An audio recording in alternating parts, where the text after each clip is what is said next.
É o momento da palavra, um momento sublime. E essa é uma noite especial porque tenho certeza, e como igreja temos certeza, que o Espírito Santo está aqui presente. Vocês acreditam nisso? Amém? Curve sua cabeça. Senhor Deus, Pai amado, Senhor, estamos aqui em Tua presença, Senhor, porque não há melhor lugar para estarmos. Senhor, admitimos que somos dependentes de Ti, Senhor, da Tua graça, da Tua misericórdia. Senhor, hoje como um dia, Pai, qualquer, se torna especial porque estamos na Tua casa. Se faz presente, Senhor, que esta palavra, que a palavra desta noite, Senhor, entre em nosso coração. Que ela gere, Senhor, milagre pela Tua palavra e transforme a nossa vida, Senhor. Te agradecemos, Pai, se faz presente, derrama da Tua presença e da Tua graça. Amém. Pode sentar, eu vou ler o texto no instante. Eu pedi a Elon para cantar esse hino, porque enquanto eu meditava na palavra e no esboço que eu fazia, essa música tocou muito meu coração, porque ela fala de fato quão longe vai o amor de Deus. A tradução dessa música para a gente foi traduzida como ousado amor. Na verdade, a tradução mais correta seria imprudente amor. O amor de Deus vai além da ousadia. Chega a ser imprudente porque Ele se fez carne para morrer por nós e morrer por pecadores. Então essa música fala comigo sobre o zelo de Deus à nossa vida. E eu quero falar com vocês de como Deus tem ciúmes de nós. Como Deus tem ciúmes de nós. Ciúmes pode parecer para você algo negativo, mas vou lhe explicar que existe um lado e uma tradução correta para a palavra ciúme na Bíblia.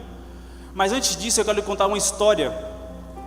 É uma ficção, mas eu quero colocar e embasar a minha palavra nisso para que você possa entender. Existia um casal, vamos colocar como João e Maria, que namoravam.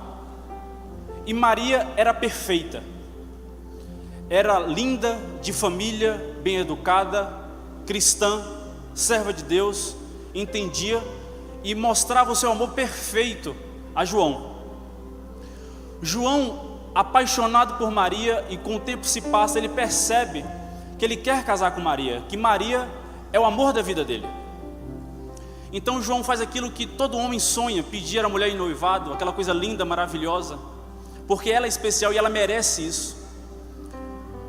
E João noiva.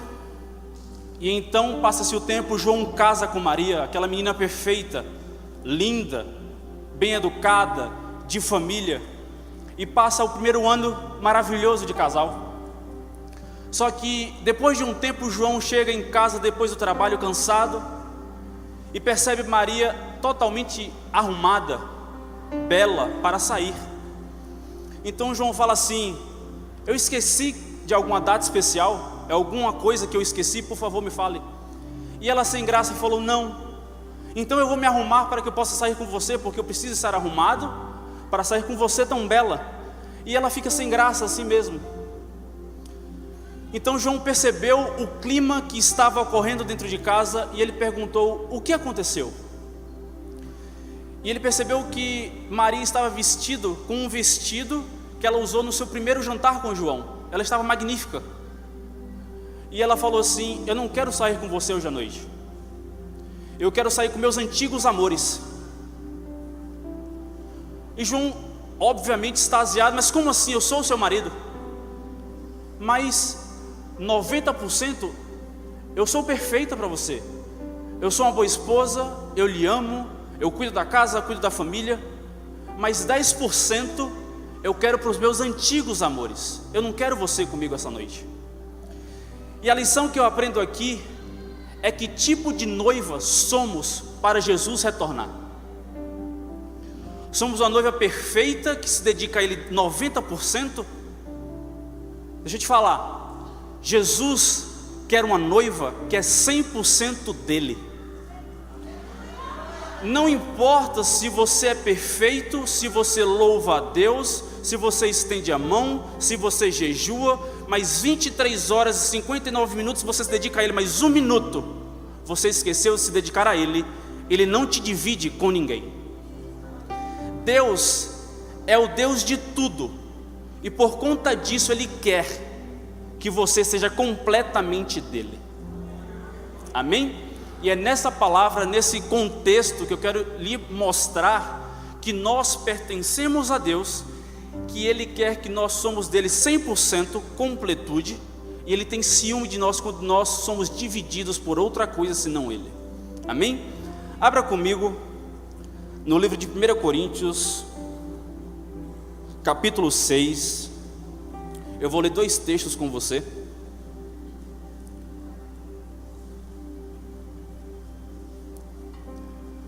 Quero agradecer ao pastor Josué, que não se encontra, mas talvez ele esteja assistindo ou dormindo. Mas de qualquer forma eu quero deixar aqui meu abraço a ele, minha honra, e agradecer pela oportunidade de estar aqui. Agradecer ao ministério, à família e à igreja que está aqui essa noite para cultuar e ouvir a palavra. Amém? 1 Coríntios, capítulo 6, versículo 19. Diz assim: ou não sabeis que o vosso corpo é o templo do Espírito Santo, que habita em vós, proveniente de Deus, e que não sois de vós mesmos? Agora vamos lá para Tiago. Eu amo o livro de Tiago. Tiago, capítulo 4, versículo 5. Tiago, capítulo 4, versículo 5. Tiago está lá perto do finalzinho do Novo Testamento. Tiago capítulo 4, versículo 5, que diz assim: ou cuidais vós que em vão diz a Escritura, o Espírito Santo que em nós habita tem ciúmes? Amém? Podeis assentar.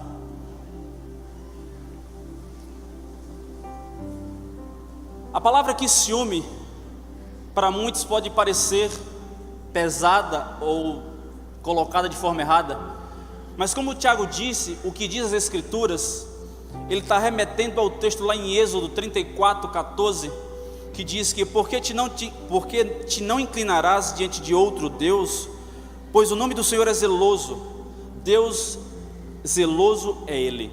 O que Tiago está dizendo aqui de ciúme, a palavra hebraica para ciúme traduzida para o português não é ciúme, é zelo. Deus tem zelo por nós, Deus zela por sua vida.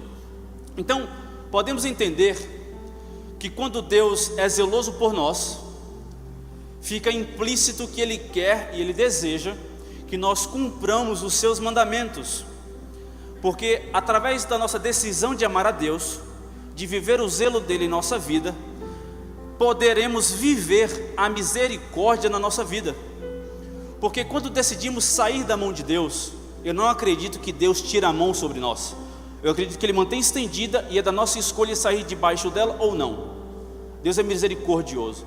Portanto, então, quando escolhemos viver o zelo de Deus em nossas vidas, tendemos a viver os milagres e as misericórdias em nossa vida, porque lá em Êxodo capítulo 20, versículos 5 e 6, diz: não te curvarás a elas nem a servirás, porque eu, o Senhor teu Deus, sou Deus zeloso, que visita a maldade dos pais nos filhos, até a 3ª e 4ª geração daqueles que me aborrecem, e faço misericórdia em milhares aos que me amam e guardam os meus mandamentos. Então você percebe que quando vivemos o zelo de Deus em nossa vida, a misericórdia do Senhor nos segue, nos persegue até 1000 gerações. Vocês estão compreendendo? A questão é que a dificuldade que está na igreja atual é que somos como uma noiva citada no início. Não vivemos o zelo de Deus de forma completa. Viver o zelo de Deus de forma completa é obedecê-lo em tudo. Obedecer é renunciar tudo aquilo que você é, tudo aquilo que você tem, para que a vontade de Deus seja feita em sua vida. Para que você possa entender, o primeiro ato de adoração na Bíblia não foi louvor. o louvor é consequência de uma vida de adoração. O primeiro ato de adoração na Bíblia foi retratado pelo ato da obediência. Lá em Gênesis capítulo 22, versículo 5, você vai ver, e diz assim: e disse Abraão a seus moços: ficai-vos aqui com o jumento, e eu e o moço iremos até ali, e havendo adorado, tornaremos a vós. Abraão não estava subindo ao monte para cantar. Abraão estava subindo ao monte para obedecer a palavra de Deus, que era sacrificar Isaque. Então você deve entender que viver a plenitude e o zelo de Deus é obedecê-lo em tudo, por mais que você possa e deva abrir mão daquilo que você tem. Muitas vezes obedecer a Deus irá te custar aquilo que é mais importante na sua vida.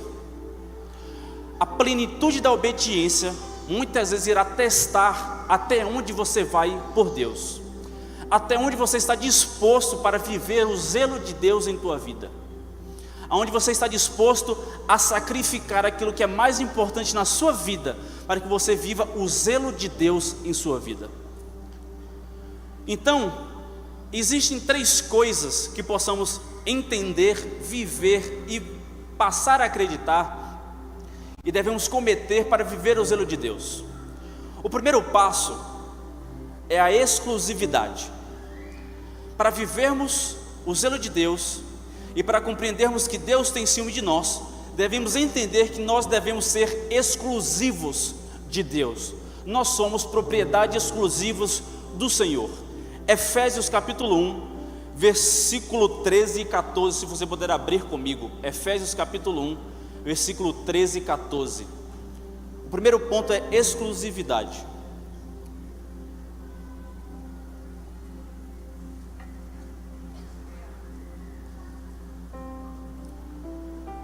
Efésios capítulo 1, versículo 13 e 14 diz: em quem também vós estáis, depois que ouvistes a palavra da verdade, o evangelho da vossa salvação, e tendo nele também crido, fostes selados com o Espírito Santo da promessa, o qual é o penhor da nossa herança para a redenção da possessão de Deus, para o louvor da sua glória. Entenda que você foi selado pelo Espírito Santo. Você tem a marca do Espírito Santo. O que eu quero dizer aqui é que você se tornou exclusivo quando você decidiu ter Jesus como seu Senhor e Salvador. Você carrega o selo do reino de Deus dentro de você. Então perceba que você de fato é exclusivo. Aqui em Efésios capítulo 1, versículo 13 e 14, você vai perceber que o Espírito Santo foi selado com o Espírito Santo da promessa. O que eu quero dizer aqui é que o Espírito Santo não foi colocado em nós apenas para trazer os dons dele a nós, foi para a confirmação que Jesus voltaria. Jesus não subiu ao céu e deixou nada. Ele deixou o Espírito Santo em nós para te provar e para te garantir que ele retornará. Porque muitas vezes perguntamos: Senhor, eu já passei por essa fase, o Senhor mesmo vai descer? Será que Jesus volta pela igreja ou é apenas história?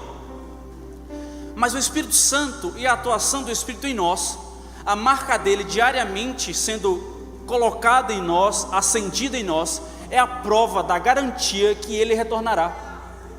O Espírito Santo não veio apenas para te dar dom e para te melhorar, para te completar. Ele veio porque ele é a garantia do cumprimento da volta de Cristo. E além disso, você vai perceber que ele é a garantia que toda promessa que é dita na Bíblia, na palavra, ele é a garantia que será feita em sua vida. O Espírito Santo é a marca de autenticidade do reino de Deus em nossa vida. Nós não somos órfãos, nem filhos bastardos, porque o Espírito Santo é a marca em nossa vida. Por conta disso, por conta dessa marca, nós fomos feitos embaixadores do reino aqui na terra. O Espírito Santo em nós, essa marca que nos torna exclusiva, torna em nós a carta de entrada a qualquer lugar que devemos entrar para expandir o reino de Deus. Muitas vezes falamos assim: como é que eu posso entrar em tal situação, em tal área da sociedade se eu não sei como entrar, lá pode ser liderada por uma entidade, por uma potestade, por algum tipo de religião que irá contra a nossa. Mas deixa eu te falar, o Espírito Santo de Deus em sua vida é a carta de entrada para te tornar embaixador do reino de Deus aqui na terra.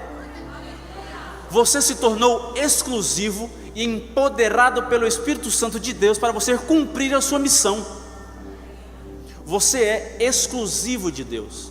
A marca do Espírito Santo em você é a autenticidade, é o selo do reino de Deus em sua vida. Lá em 2 Coríntios capítulo 5, versículo 20 diz: de sorte que somos embaixadores da parte de Cristo, como se Deus por nós rogasse. Rogamo-vos, pois, da parte de Cristo, que vos reconcilieis com Deus. Aqui Paulo está dizendo que nós somos embaixadores de Cristo aqui na terra. Portanto, somos embaixadores pela marca que carregamos, que é o Espírito Santo da promessa. Você é selado por Deus. Você é exclusivo de Deus. Deus te comprou, Deus te ama, Ele te escolheu e te separou para Ele. Perceba que Deus é dono de tudo, mas a palavra vai te mostrar que Ele tem um carinho especial por nós, que Ele diz que nós somos propriedade particular.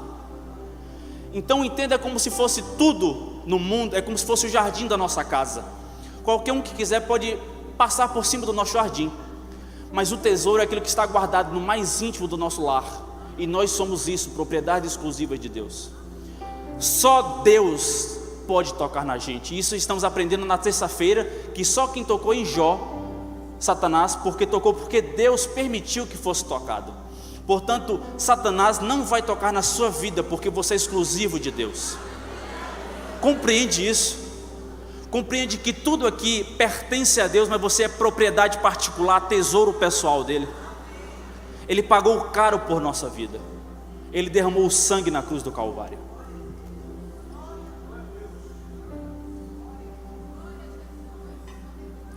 Nós somos propriedades dele por 3 razões. Pertencemos a ele por direito de criação. Ele é o nosso criador. Pertencemos a ele por direito de resgate. Ele nos resgatou na cruz. E pertencemos a ele por direito de posse. Quando escolhemos ele, passamos a ser posse dele. Então nós pertencemos a ele por essas 3 razões. Em 1 Pedro capítulo 2, versículo 9 e 10 diz: mas vós sois a geração eleita, o sacerdócio real, a nação santa, o povo adquirido, para que anuncieis as virtudes daquele que vos chamou das trevas para a sua maravilhosa luz. Vós que em outro tempo não erais povo, mas agora sois povo de Deus, que não tinhais alcançado misericórdia, mas agora alcançastes misericórdia. Aqui nesse capítulo 2, versículo 9 e 10, eu posso compreender com a nossa identidade. Muitas vezes você deve se perguntar: quem sou eu em Deus? Qual é a minha identidade no reino de Deus? Então tem esse texto aqui específico que aqui retrata aquilo que você é no reino de Deus, aquilo que você é no reino de Deus. Você é geração eleita, você é sacerdócio real, você é nação santa e povo de propriedade exclusiva de Deus. Perceba, interessante afirmar que essa mesma promessa foi dada no Antigo Testamento ao povo Israel. A questão é que o povo Israel não se colocou de forma exclusiva para Deus. Eles se confundiram e passaram a adorar outros deuses. E por conta desse comportamento deles, Deus abriu o leque e estendeu essa promessa a todos nós. O que eu quero trazer aqui para você é que se nós não fizermos aquilo que devemos fazer, que é nos tornarmos exclusivos para Deus, viveremos a mesma consequência que o povo de Israel viveu. Porque lá em Êxodo capítulo 19, versículos 5 e 6 diz: agora pois, se diligentemente ouvirdes a minha voz e guardardes o meu concerto, então sereis a minha propriedade peculiar dentre todos os povos, porque toda a terra é minha, e vós me sereis reino sacerdotal e povo santo. Essas são palavras que falarás ao filho de Israel. Perceba que Israel tinha essa promessa, mas por conta que eles não se tornaram exclusivos diante de Deus, não viveram de forma exclusiva para Deus, viveram se confundindo com outros deuses, adorando outros deuses, sofreram a consequência de não viver a promessa e o cumprimento da promessa na vida deles. Então, eu quero trazer a sua atenção, é que devemos viver de forma exclusiva ao nosso Senhor, porque se não vivermos dessa forma, viveremos a consequência de não vivermos essa promessa que Deus nos fez. Interessante que Deus nos faz promessa, mas para vivermos ela, a atitude deve partir de nós. O cumprimento da promessa de Deus é uma resposta à nossa atitude. Deus não faz para você viver, Deus promete para você fazer e então vivê-la. Eu acho interessante também, é que lá na palavra diz que não éreis povo. Povo aqui significa conjunto de habitantes de uma cidade ou país ou nação. E Deus diz na palavra que antes dele nos salvar, pertencíamos a nada. Eu te pergunto, qual será a sensação de não pertencer a nada? Pense comigo o vazio. É triste, mas pela misericórdia e para a nossa alegria, Ele nos salvou, e então por conta disso nos tornamos corpo, povo, nação eleita em Cristo Jesus. Você precisa entender o significado de viver de forma exclusiva para o Senhor, porque viver de forma exclusiva te faz fazer parte de um povo, de uma nação. E quando você escolhe viver de uma forma sem exclusividade, você volta a fazer parte de um nada. Então eu te pergunto, você quer voltar ao nada? Ser nada? Estar no lamaçal do pecado? Porque para sairmos dessa consequência e desse local, vivermos o zelo de Deus em nossa vida, deveremos viver de forma exclusiva, e então a promessa de Deus será cumprida em nossa vida e nos tornaremos povo, nação eleita de Deus. Em 1 Pedro capítulo 2, versículo 11, é agora que eu entendo que somos um povo, que Pedro diz assim: amados, peço-vos como a peregrinos e forasteiros, que vos abstenhais das concupiscências carnais que combatem contra a alma. O que Pedro está falando aqui é que você não faz parte daqui. Somos forasteiros, somos peregrinos, estamos aqui por um tempo. O tempo irá acabar e voltaremos para a nossa pátria. A nossa pátria não é o Brasil, a nossa pátria é o reino de Deus. Vocês precisam compreender que aqui você está apenas de passagem. Você não deve lutar com todas as suas forças pela terra, você deve lutar com todas as suas forças para viver no reino de Deus. O reino de Deus está aqui por nossa conta, porque nós somos povo dele, mas nós não pertencemos à terra, nós pertencemos ao reino dos céus. Somos peregrinos aqui. Então deixa eu te falar, se você está triste, duvidando da sua vida, deixa eu te falar, que a alegria do Senhor volte a regozijar na sua vida, porque você está aqui por um tempo, você não pertence aqui. As lutas daqui são passageiras, as lutas daqui são por um momento, porque você irá viver a glória de Deus na nação, na sua pátria, juntos, glorificando ao Senhor, nosso Deus.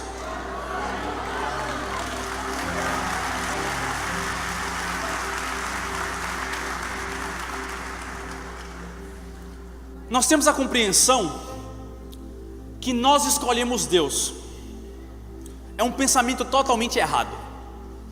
Deus nos escolheu primeiro. Quando nós vamos e voltamos a Cristo, quando nós levantamos a mão diante do altar declarando que Ele é o nosso Senhor e Salvador, nós estamos dando uma resposta àquela escolha que Ele nos deu. Ele te escolheu primeiro. Antes da fundação do mundo, Ele te escolheu. No plano de salvação e redenção do nosso pecado, Ele te escolheu. Lá em João 15, versículo 16 diz: não me escolheste vós a mim, mas eu vos escolhi a vós, e vos nomeei, para que vades e deis fruto, e o vosso fruto permaneça, a fim de que tudo quanto em meu nome pedirdes ao Pai, Ele vos conceda. Deus nos colocou aqui por um propósito específico, especial, para dar frutos. Ele te escolheu para que você fosse servo dele, para que você pregasse a mensagem dele e o reino dele fosse expandido aqui na terra. Eu digo que nós, seres humanos e nós cristãos, somos como vasos quebrados, levando a água da vida na mão do oleiro perfeito.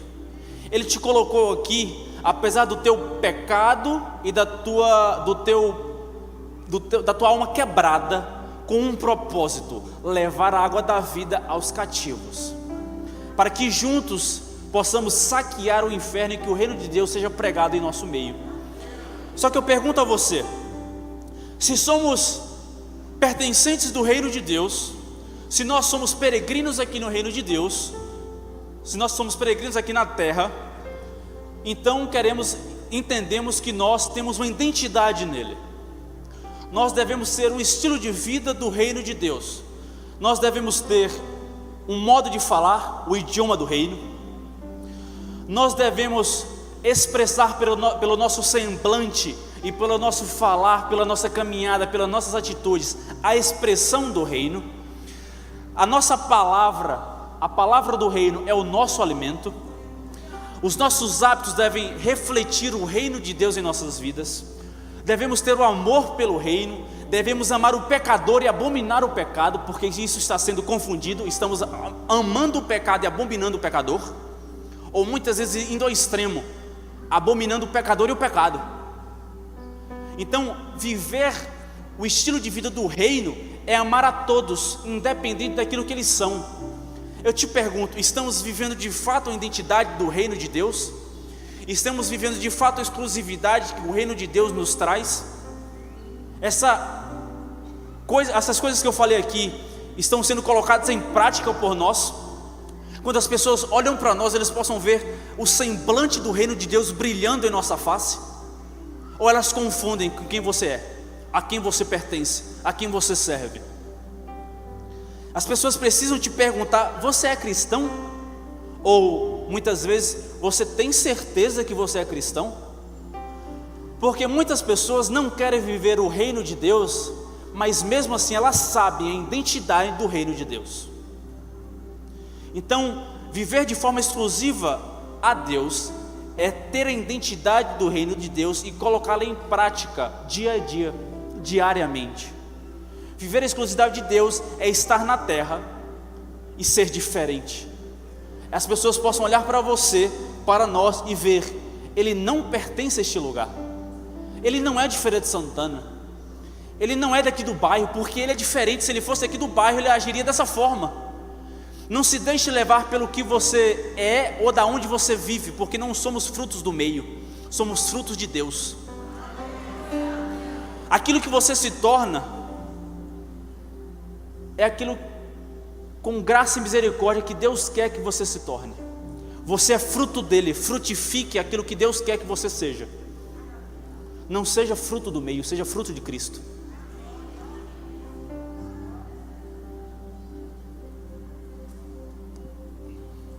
O segundo ponto que nós devemos entender para viver o zelo de Deus em nossa vida é a pureza, a santidade. Lá em Mateus capítulo 5, versículo 8, diz: bem-aventurados os limpos de coração, porque eles verão a Deus. A pureza é a atitude de renúncia e obediência que põe em sujeição a Deus pensamento, sentimento e ação. A pureza é abrir mão daquilo que você é, da forma que você age, daquilo que você pensa e daquilo que você sente. Tudo isso colocado diante de Deus. Isso é viver em santidade. Se você quer viver a pureza de Deus, você deve abrir mão dos seus pensamentos que te tornam impuro. Você tem que abrir mão daquelas ações que te tornam impuro. Você deve abrir mão daqueles sentimentos que te tornam impuro. A pureza é isso.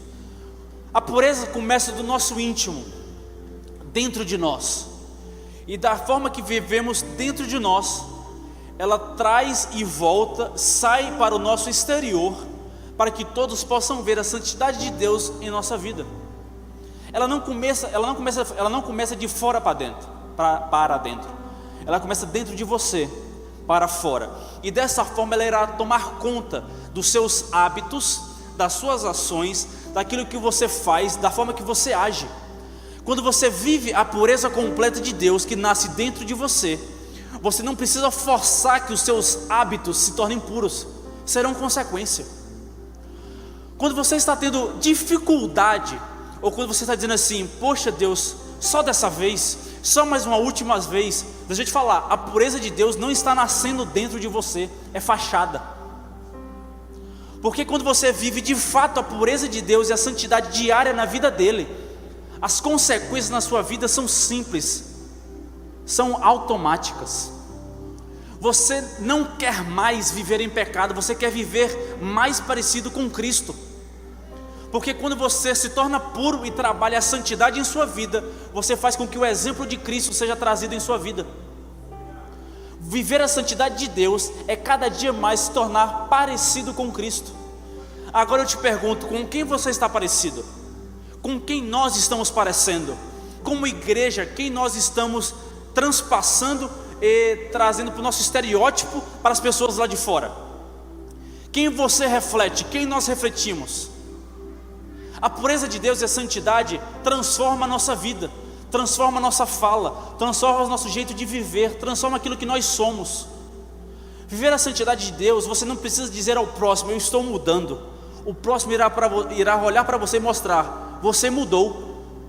Porque é automático que a pureza de Deus traz em você o reflexo de Cristo em sua vida.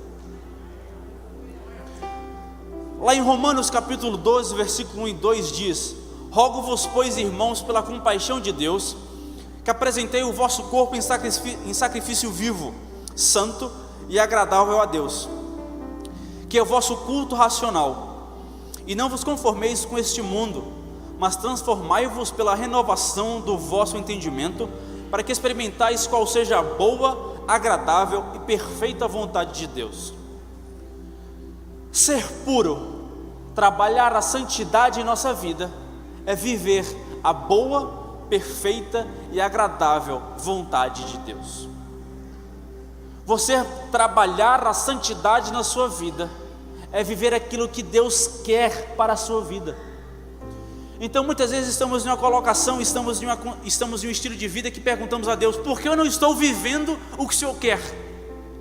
Eu imagino Deus dizendo assim: porque você não está vivendo da forma que eu quero, você não está se santificando da forma que eu preciso que você seja.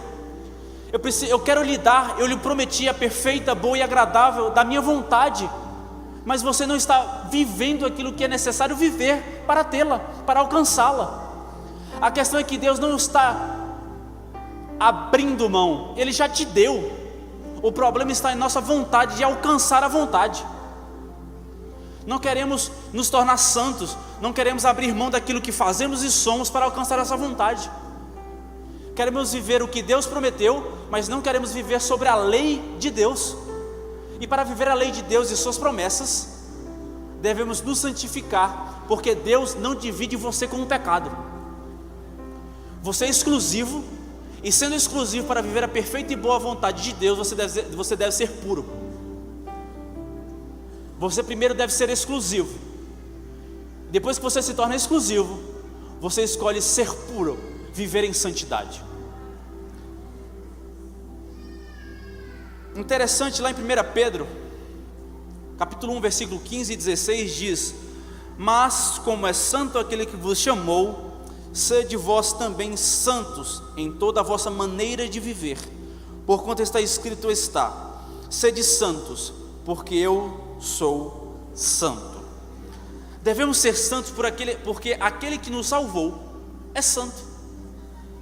Se nós somos exclusivos e pertencemos a Deus, deve ser muito fácil olhar para Deus e dizer: Ele é santo, então eu devo ser santo, porque para viver as bênçãos dele, eu tenho que ser como Ele. Jesus é o nosso alvo, Jesus é o nosso parâmetro, Jesus é o nosso exemplo daquilo que devemos ser e nos tornar. Jesus é a santidade, e para sermos parecidos com Ele, devemos ser santos. Você não se torna parecido com Cristo vivendo em pecado. Você parece com qualquer outra coisa, menos com Ele. E quando eu estava preparando essa palavra, em alguns momentos eu ficava feliz, em outros tristes, porque antes de pregar aqui eu preguei em casa umas 10 vezes. E eu percebi como eu sou falho. Na verdade, estava sentado ali antes de subir, olhando para a Bíblia e dizendo assim: é tão difícil pregar você, porque ela é perfeita, é agradável, e eu sou pecador. Mas a questão é que Deus nos dá a chance de viver a santidade, de buscá-la dia após dia. A questão é que nós somos pecadores, mas através dela nos santificamos. É através dela que nos tornamos aptos para falar dela. Falamos assim: Deus, eu quero viver a tua plenitude, falar a tua palavra, falar do teu nome, mas nem buscamos o nome dele quando estamos em casa. Queremos falar da palavra dele, mas não conhecemos a palavra dele. Viver a santidade é se tornar parecido com Cristo. E se tornar parecido com Cristo é entender e viver a palavra. É conhecê-la de capa a capa e dizer: eu não sou capaz, mas ela disse que eu sou, então eu me tornarei.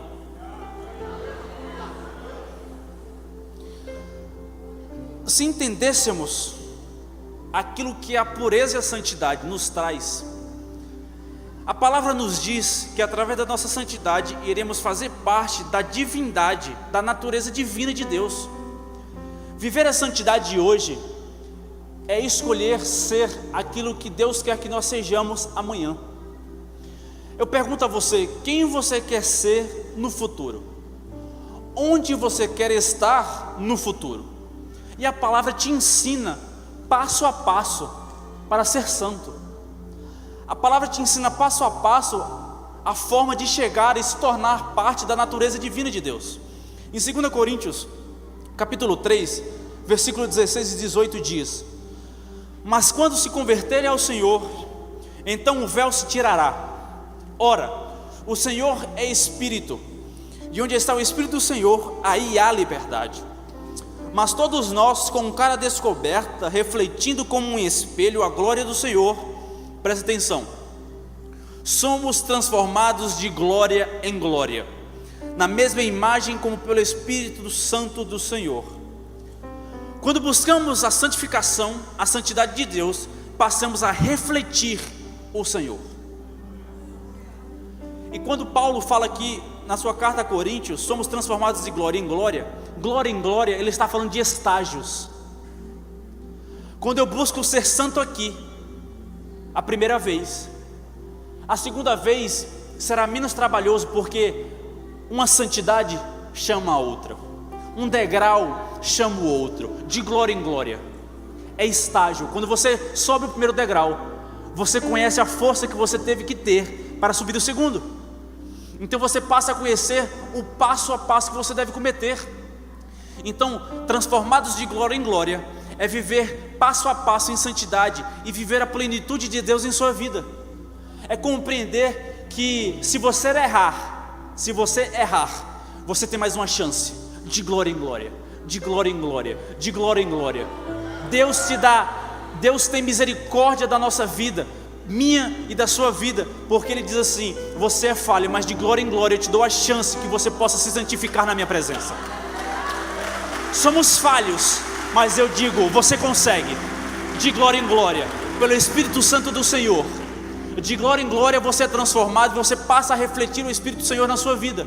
De glória em glória você passa a refletir Deus em sua vida. De glória em glória você passa a refletir o reino de Deus aqui na terra. De glória em glória somos transformados. De glória em glória nos santificamos. Tentando te dizer, tentei me santificar uma vez, consegui. Na segunda falhei. Não desista. Não pare. Porque o Espírito Santo dentro de você te dá força para se levantar de novo. e de glória em glória tentar novamente.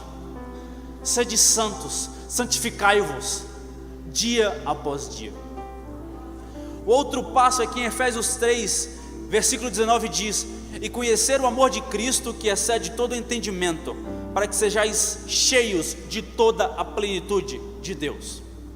Quando nós somos transformados de glória em glória, quando nós formos cumprindo esse passo, nós chegamos a outro nível. Viver a plenitude de Deus. Viver a plenitude de Deus é estar tudo perfeito e em equilíbrio. É você ver o mundo desabando ao teu redor e dizer assim: está perfeito porque estou na plenitude de Deus. Quando você se santifica diariamente de glória em glória, você chega à plenitude de Deus. Viver a plenitude de Deus em sua vida é perceber: estou fracassando, mas Deus está comigo. É dizer assim, as pessoas dizem: Jones, o mundo está acabando, você está aí parado. Está tudo em perfeito equilíbrio. Viver em equilíbrio e a plenitude de Deus é você ver todo mundo perdendo a cabeça e você ser capaz de manter a calma e ter a sabedoria de Deus para resolver.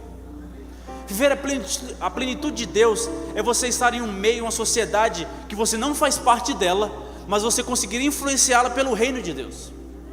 Viver a plenitude de Deus é você ver que as coisas estão fechadas, as portas estão fechadas, você sabe que Deus está atrás da porta para abrir para você passar. Viver a plenitude de Deus é não se importar se a porta está fechada, porque quem abre está atrás dela. Viver a plenitude de Deus é viver em fé, passo a passo. Mesmo que não tenha nada embaixo, você pisa porque sabe que a mão de Deus está te segurando. Viver a plenitude de Deus é sair da tua zona de conforto e perceber que estar na presença de Deus e na sua plenitude é o melhor lugar que podemos estar. Isso é a plenitude de Deus. É estar tudo em perfeita harmonia, apesar dos problemas. É equilíbrio em Deus e não em coisas, em posições, em cargos, em Deus. Lá em Colossenses capítulo 2, versículo 10, porque após vivermos de glória em glória, plenitude de Deus, glória a Deus por isso, nós fazemos parte da natureza divina. Em Colossenses 2,10 diz: e estáis perfeitos nele, que é a cabeça de todo principado e potestade. Nós somos corpo e ele é a cabeça. Isso quer dizer que nós passamos a fazer parte da natureza divina de um corpo que é Cristo Jesus. Quando você vive de glória em glória, você chega à plenitude. E como consequência da plenitude de Deus, você faz parte da natureza divina dele. Não sei se você está compreendendo, você faz parte da natureza divina de Deus. Lá em 2 Pedro capítulo 1 versículo 4 diz: pelas quais ele nos tem dado grandíssimas e preciosas promessas, para que por elas fiqueis participantes da natureza divina. Participantes da natureza divina, havendo escapado da corrupção que pela concupiscência há no mundo. Passamos a ser participantes da natureza divina, escapando de todo o mal que há aqui. Viver a natureza divina de Deus, estar e ser parte da natureza divina de Deus, quer dizer que todo o mal que há na terra não te encontra, não te alcança, a corrupção não te alcança. Agora eu pergunto: por que o mal está nos alcançando? É porque ainda não chegamos a fazer parte totalmente da natureza dele. Porque se fizéssemos, se nós estivéssemos trabalhando de glória em glória para ser transformado e viver a plenitude dele e fazer parte da sua natureza divina, muitas coisas na nossa vida não estariam acontecendo. Então o problema muitas vezes não é que o diabo está conseguindo te alcançar, é que você não está fazendo de fato aquilo que você deve fazer para fazer parte de uma vida com Deus. O problema muitas vezes não está em Satanás, ele está quietinho no canto dele, ele está em nós, que não estamos fazendo o possível e o necessário para vivermos em Deus, a santidade, a pureza dele. Último ponto: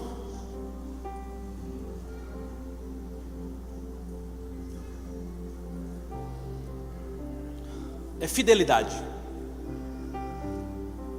Fidelidade a Deus, ser fiel a Ele. Abra comigo lá em Daniel, capítulo 6, versículo 4. Daniel, capítulo 6, versículo 4. Diz assim: então os príncipes e os presidentes procuravam achar ocasião contra Daniel a respeito do reino, mas não podiam achar ocasião ou culpa alguma, porque ele era fiel, e nem se achava nele nenhum vício, nem culpa. Fidelidade tem como característica a firmeza e certeza nos propósitos defendidos.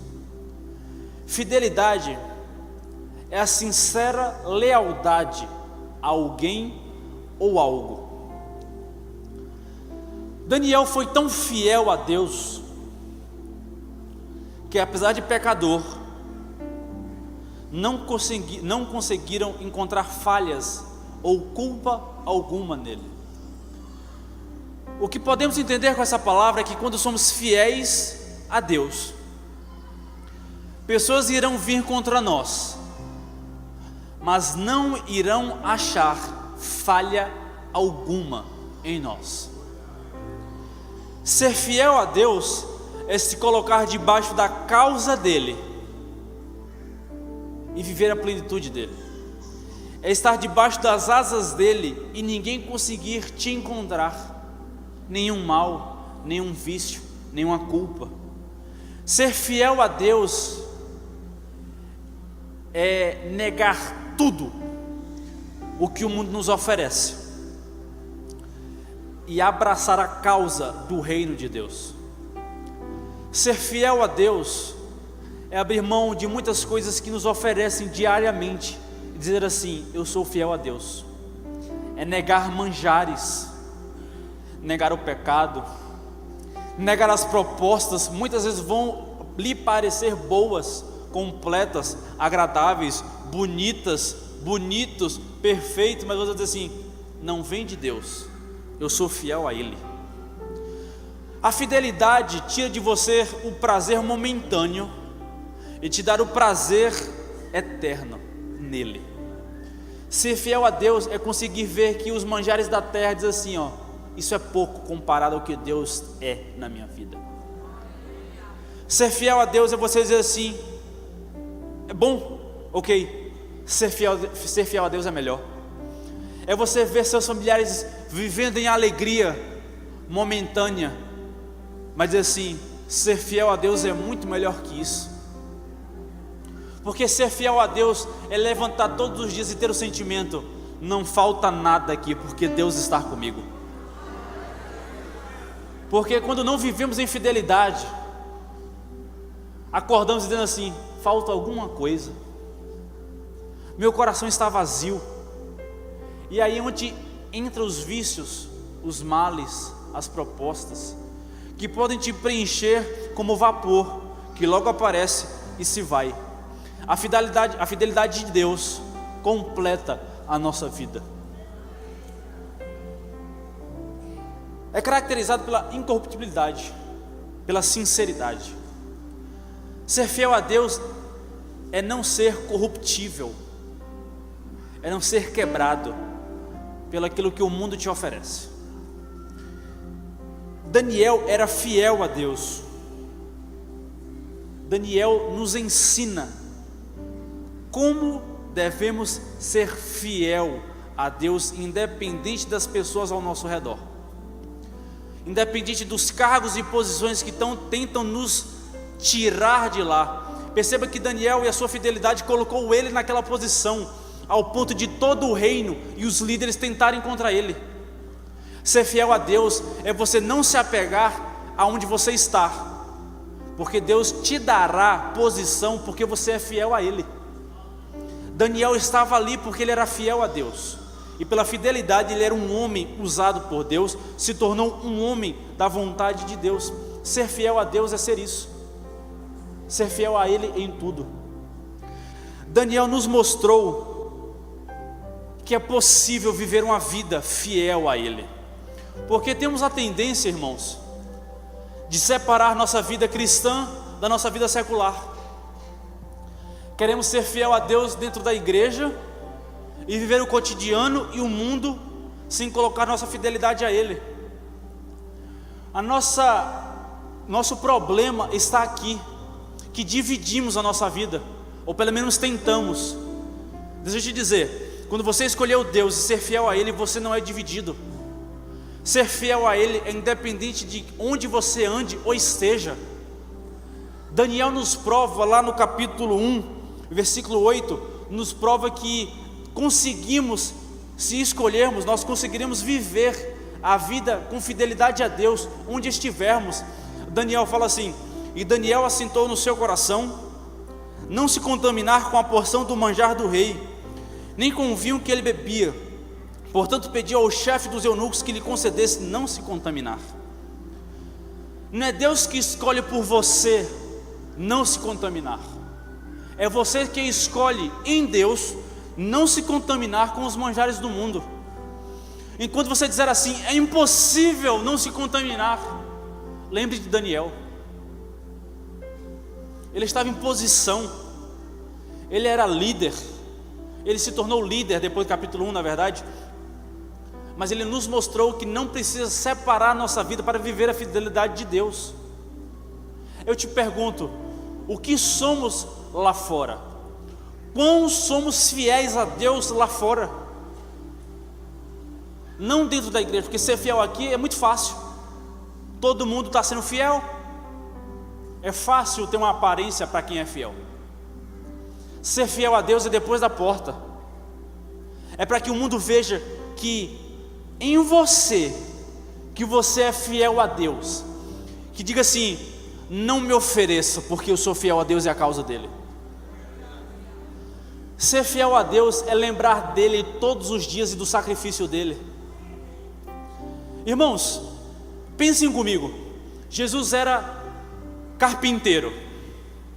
Ele trabalhava com madeira, com pregos e martelo, instrumentos usados para a sua crucificação. Ele cresce. Agora, imaginação minha, Jones. Imagine cada dia que ele levantava para trabalhar, e a cada martelada que ele dava, ele lembrava de você. Vale a pena estar aqui por conta de João, por conta de Maria. Ele foi fiel a você a cada dia que ele passou aqui na terra para se sacrificar por você. Aí chega hoje e dizemos: não conseguimos ser fiéis a Deus. Como estamos praticando a fidelidade a Ele?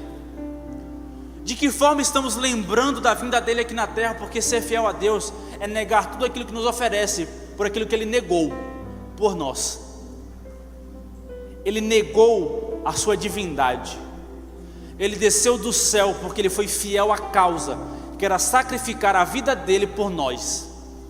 E nós dizemos hoje: não consigo ser fiel a Deus porque é muito difícil. Nós nem entendemos o quão difícil é para falar isso. Difícil foi para Jesus, que negou a si mesmo, fez carne, sacrificou por mim e por você. Negar um manjar. Você consegue negar um manjar quando você é fiel a Ele, porque quando você está disposto a atrair, abrir porta para o mal, deixa eu te dizer, você não está sendo fiel a Ele em completude. Portanto, o zelo dele em sua vida não está sendo colocado em prática. Você saiu da mão dele, você saiu debaixo da mão dele. Ser fiel é estar debaixo dele, da sua promessa.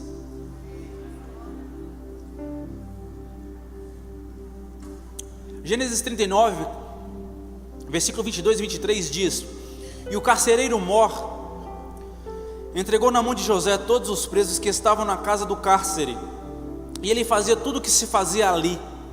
E o carcereiro mor não teve cuidado. Presta atenção. e o carcereiro mor não teve cuidado de nenhuma coisa que estava na mão dele, porque quanto o Senhor estava com ele, e tudo que ele fazia, o Senhor prosperava.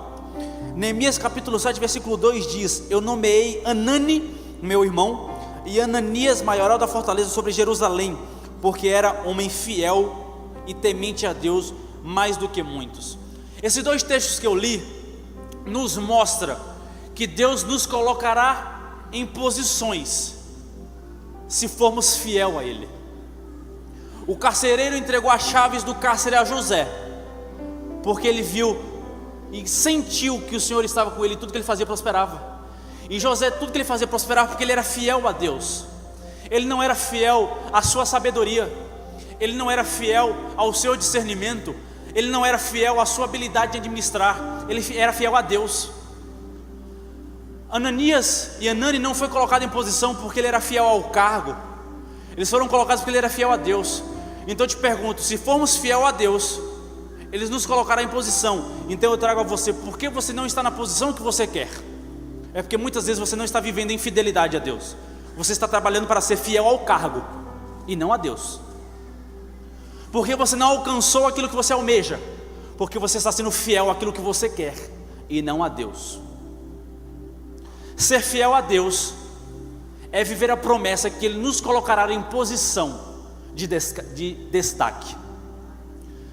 Ser fiel a Deus, pessoas irão confiar em você. Eu pergunto novamente, as pessoas confiam em você? Porque ser fiel a Deus é dar a oportunidade das pessoas confiarem em você, porque você confia em Deus. E se as pessoas não confiam em você, vocês perguntam: estou realmente confiando em Deus e sendo fiel a Ele?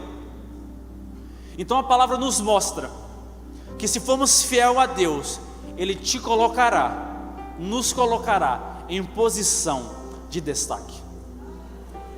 Era para você dar um glória a Deus. Deus está te prometendo que você for fiel a Ele, Ele te colocará em posição de destaque. Coisas serão confiadas à tua mão, sendo fiel a Ele. Seja fiel a Ele, e portas se abrirão. E para concluir, eu quero falar sobre uma das pessoas que mais foram fiéis a Deus.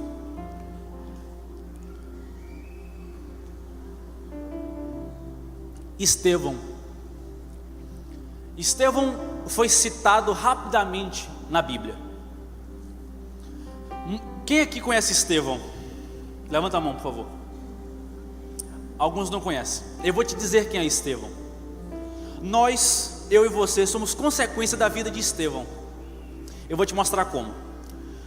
Estevão foi um homem fiel a Deus, escolhido para tratar e viver a vontade de Deus na sua época. E por conta que Estevão foi fiel a Deus, ele passou a viver os milagres em sua vida. Lá em Atos capítulo 6, versículo 8 diz: e Estevão, cheio de fé e de poder, fazia prodígios e grandes sinais entre o povo. Por conta desses sinais entre o povo, os judeus passaram a perseguir Estevão em discussões.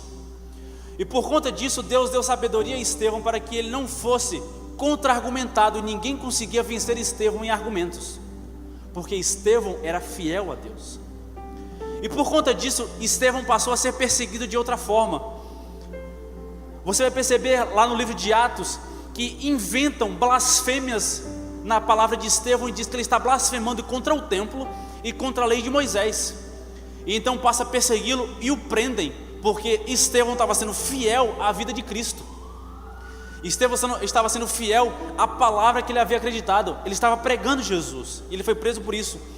Tanto que lá em Atos capítulo 6, versículo 12 e 15 diz: e excitaram o povo, os anciãos e os escribas, e investindo com ele o arrebataram e o levaram ao conselho. Apresentaram falsas testemunhas que diziam: este homem não cessa de proferir palavras blasfemas contra este santo lugar e a lei, porque nós lhe ouvimos dizer que esse Jesus Nazareno há de destruir este lugar e mudar os costumes que Moisés nos deu. Então todos os que estavam assentados no conselho, fixando os olhos nele, viram o seu rosto como o rosto de um anjo. quando você é fiel a Deus, podem até blasfemar contra a sua vida. Muitas vezes você será preso, julgado, mas apesar disso você refletirá a identidade do reino de Deus. As pessoas virão na tua face o reflexo de um anjo. Ser fiel a Deus é viver e ter a identidade exposta ao mundo, não se importando de qual forma você será julgado. Você refletirá a identidade de Deus aqui na terra. Ele estava sendo preso e mesmo assim ele era capaz de refletir como um anjo. Eu te pergunto, o que as pessoas veem quando olham para o seu rosto? O que você reflete quando olham para você? Que nós possamos ser fiéis como Estevão, independente da situação, que possamos refletir a glória de Deus em nossa vida. E Estevão, apesar de ser preso, julgado pelas blasfêmias que dizem que ele falou, ele não parou por aí. Ele repreende o povo em julgamento, quando ele tem o direito de palavra. Ele diz lá, em Atos 7, versículos 51 e 53: homens de dura cerviz, incircuncisos de coração e ouvido, vós sempre resistis ao Espírito Santo, assim vós sois como vossos pais. A qual dos profetas não se perseguiram vossos pais? Até mataram os que anteriormente anunciaram a vida do justo, do qual vós agora fostes traidores e homicidas, vós que recebestes a lei por ordenação dos anjos e não aguardastes. Ser fiel a Deus é falar a verdade do reino de Deus, independente da forma que eles reajam à sua fala. Ser fiel a Deus é viver a palavra e pregar a palavra como Estevão, independente se as pessoas vão aceitar ou não. Estevão bateu nos judeus aqui. Diz que os pais deles mataram os profetas que anunciaram justos, e agora os atuais mataram o justo que veio. Ele está batendo mesmo preso. Ser fiel a Deus é falar a verdade, independente da forma que reajam à sua fala. Eu pergunto a nós, estamos vivendo de forma envergonhada e travando a nossa fala, porque não estamos sendo fiéis a Deus? Vemos grupos fazendo movimentações, influenciando essa nação, e nós estamos parados. Estevão sozinho enfrentou todo um povo por sua fidelidade a Deus. A fidelidade de Estevão trouxe a ele bons momentos, os milagres, mas também trouxe ruins momentos, que foi ser julgado. Mas ser fiel a Deus é ser fiel em qualquer circunstância. Já fechando, louvor pode vir subindo. Você vai perceber que ser fiel a Deus é você olhar para o alvo, para cima, independente do que aconteça ao seu redor. Lá em Atos 7, capítulo 7, versículos 55 e 56 diz: mas ele, Estevão, estando cheio do Espírito Santo e fixando os olhos no céu, viu a glória de Deus e Jesus, que estava à direita de Deus, e disse: eis que vejo os céus abertos, e Filho do homem que está em pé à mão direita de Deus. Ser fiel a Deus é ver Cristo em vez da circunstância. Ser fiel a Deus é olhar para o nosso alvo, é ver as promessas, é ver Deus sentado em seu trono, independente se o mundo caia ao nosso redor. Ser fiel a Deus é ver Jesus à destra do Pai, estendendo a mão à nossa vida e dizendo assim: eu sou contigo, filho. Se coloque de pé. Ser fiel a Deus é dizer assim: Deus, eu te vejo independente do que esteja acontecendo ao meu redor. Eu vejo a tua glória, eu vejo a tua santidade, eu vejo os anjos louvando o teu nome, e é aí que eu quero estar. Ser fiel a Deus é não querer estar aqui, é querer estar em casa com o nosso Pai que está nos céus. E por consequência da fidelidade de Estevão, vou lhe mostrar. E antes disso, a nossa fidelidade faz de nós a mensagem do reino. Quando você é fiel, você vive o reino de Deus. Quando você é fiel, você vive a mensagem do reino de Deus.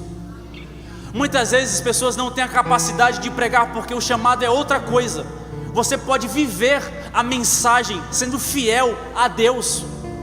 Você irá pregar da mesma forma, porque você irá pregar com a sua vida, diariamente, com o seu ato, com a sua fala, com os seus hábitos, com as circunstâncias, verão em ti a sua fidelidade em Deus.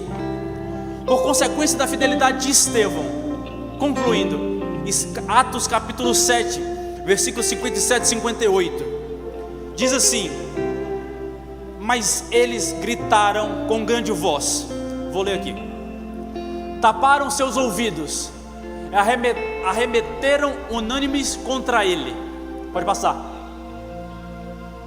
e expulsando-o da cidade, o apedrejavam, e as testemunhas que depuseram as suas capas aos pés de um jovem chamado Saulo. Gente, a fidelidade de Estevão levou ele a ser apedrejado, mas como consequência, ele foi colocado aos pés de um jovem chamado Saulo. Quem foi Saulo? Aquele que se tornou o apóstolo Paulo, aquele que se tornou o apóstolo dos gentios, consequência da pregação de Paulo, eu e você. Nós somos consequência da fidelidade de Estevão. Quando você é fiel a Deus, você irá frutificar como Estevão. Você pode muitas vezes não estar vivo para ver a semente lançada pela tua vida, mas será frutífera, como na vida de Estevão. Quando você é fiel a Deus, sementes são lançadas através da sua vida. Não importa se você será apedrejado. A questão é que o reino de Deus deve ser expandido. Mesmo que nossa vida pare, a mensagem do reino não para. Ela continua através da nossa vida. Ela continua na vida de outros. A fidelidade da nossa vida gerará consequência na vida de outros. Gerará a frutificação da palavra da vida de Deus na vida de outro. Ser fiel a Deus é dizer: outros serão salvos pela minha vida. Ser fiel a Deus é dizer: a palavra, a vida de Deus, o nome de Cristo será glorificado através da minha vida. Ser fiel a Deus é estar disposto: eu pagarei o que for preciso, mas eu serei fiel a Ele para viver a plenitude de Deus. Ser fiel a Deus é viver o zelo de Deus em sua vida. Deus tem ciúme de nós, Deus zela por nós, e por conta disso devemos ser exclusivos, devemos viver em santidade, e devemos ser, e devemos fazer, devemos compreender e ser fiéis à palavra de Deus. Ser fiel é compreender que o reino de Deus não para onde você está, ele continua através da sua vida. E aqui, essa noite, eu quero convidar você, cristão também, que compreendeu que o reino de Deus está sendo limitado pela sua vida. Você que você percebe que não está vivendo o zelo de Deus por conta das suas atitudes. Você que quer viver de forma exclusiva, de forma pura, de forma que você seja fiel ao reino dele. Eu quero que você compreenda que Deus tem ciúme de você, e Ele quer você somente para Ele. Ele é o Deus perfeito, o noivo perfeito, que precisa de uma noiva perfeita. Compreenda que você deve viver em exclusividade, em pureza, em santidade, fiel à sua palavra, e o amor dele gerará consequência em sua vida.